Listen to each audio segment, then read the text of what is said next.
and welcome back to my channel, and if you are new here then hello and welcome. My name's Alexis, and during the month of December I'm going to be posting to this channel every day. So if you love a variety channel like this one and you want to see more videos, then please don't forget to hit that subscribe button.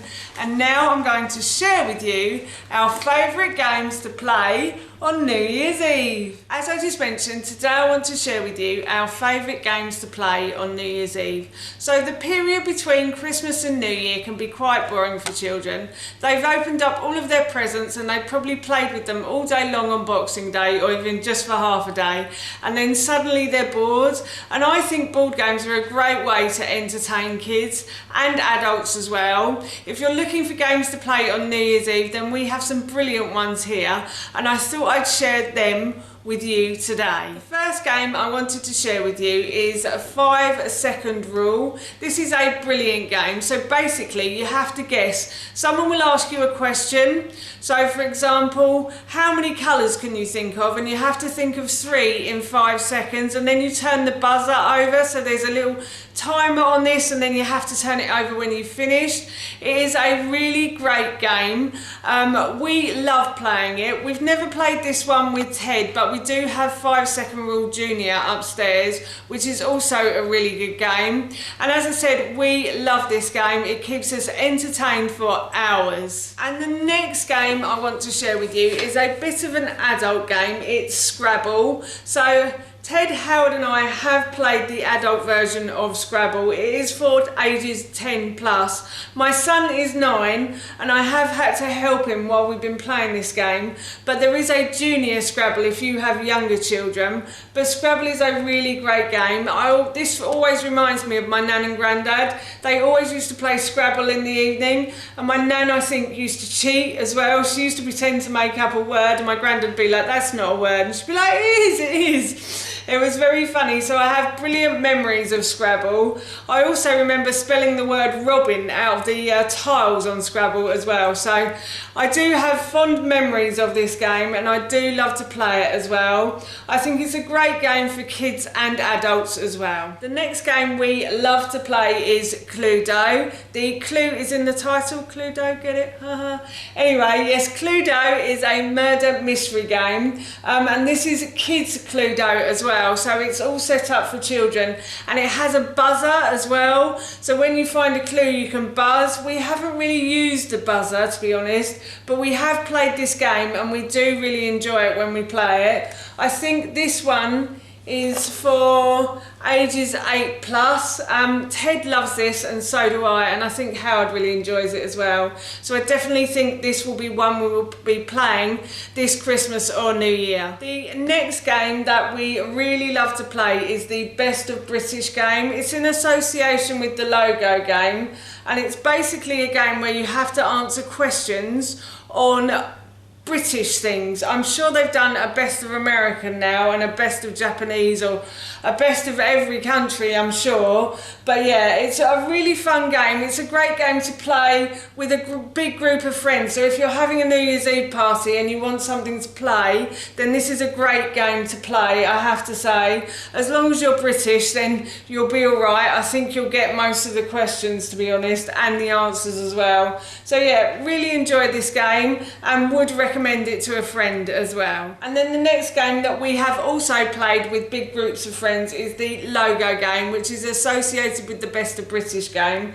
And the Logo game is basically a game about logos. So you have to answer questions on all the different logos in the game. This is a very British game, I think. My cousins from Switzerland came and they couldn't really answer many of the questions, I have to say.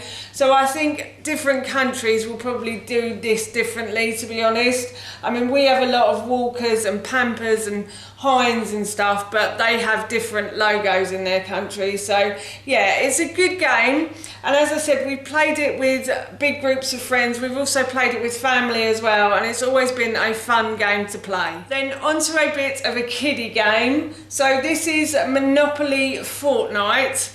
Monopoly Fortnite Ted asked for last Christmas, and we did play it at Christmas time, and I have to say I really enjoyed this. Monopoly normally takes ages to play. Like the original Monopoly just takes about 3 hours sometimes, and I do get bored, and I do find it's very capitalist, having to buy property and all that sort of stuff. But I have to say, I actually really enjoyed playing Fortnite Monopoly. They've made it shorter, so it lasted about 20 minutes, this game, but that was a perfect amount of time for my son at that age as well.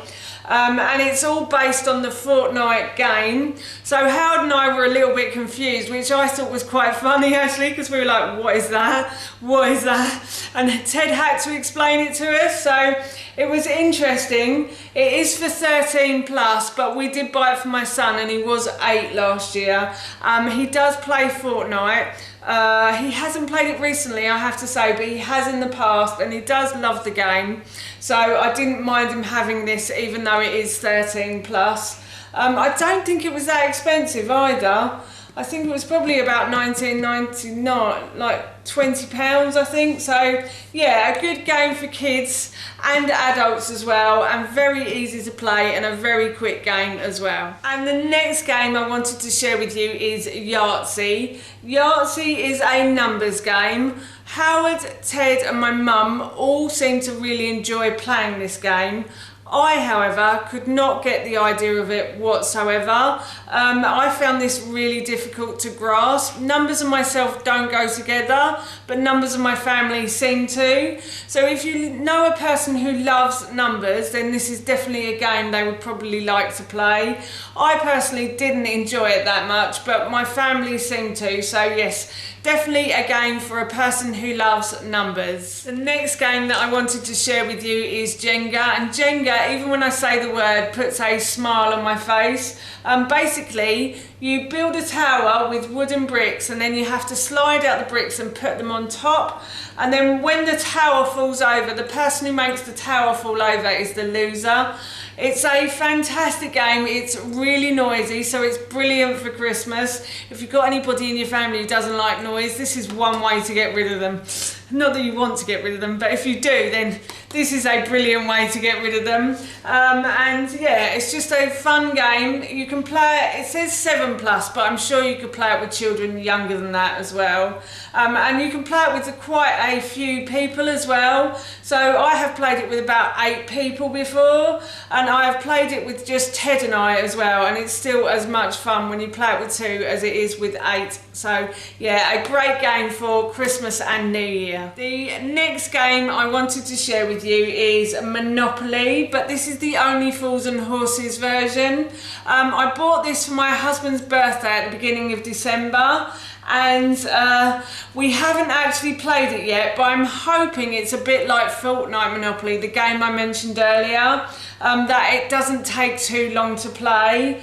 I'm not sure about the age range on this. It doesn't have an age range, but it does look like a really fun game, and it's all to do with Only Fools and Horses. So Only Fools and Horses, for those of you that don't know, was a television show in the UK during the 80s and 90s, and it was really popular. Everybody loved this programme. I'm sure you can get it on like UK Gold or something now. And yeah, they made a Monopoly game out of it, and we're all looking forward to playing this over the Christmas and New Year period. And the final game that I wanted to share with you is Bingo. So we had friends come to stay with us a little while ago, and they brought Bingo with them for us to play.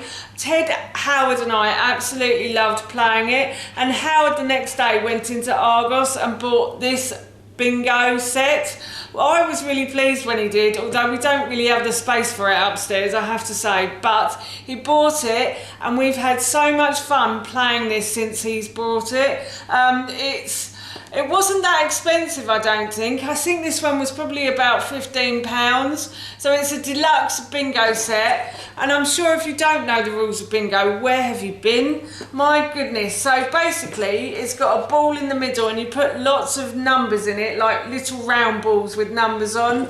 And then you call out the number, and you have a card, and you have to put a dice on the card when you've got the number that they've called out. And then once you've filled in like a line that that's bingo, and then once you filled in the whole card, that's bingo as well. As I said, we loved playing it. We still do love playing it actually, and I'm sure this one is going to be the most played this Christmas and New Year. That was my favourite top 10 games to play during Christmas and New Year, and that's it from me. Thank you so much for watching. Please feel free to give me a big thumbs up if you enjoyed this video, and please feel free to leave any comments below.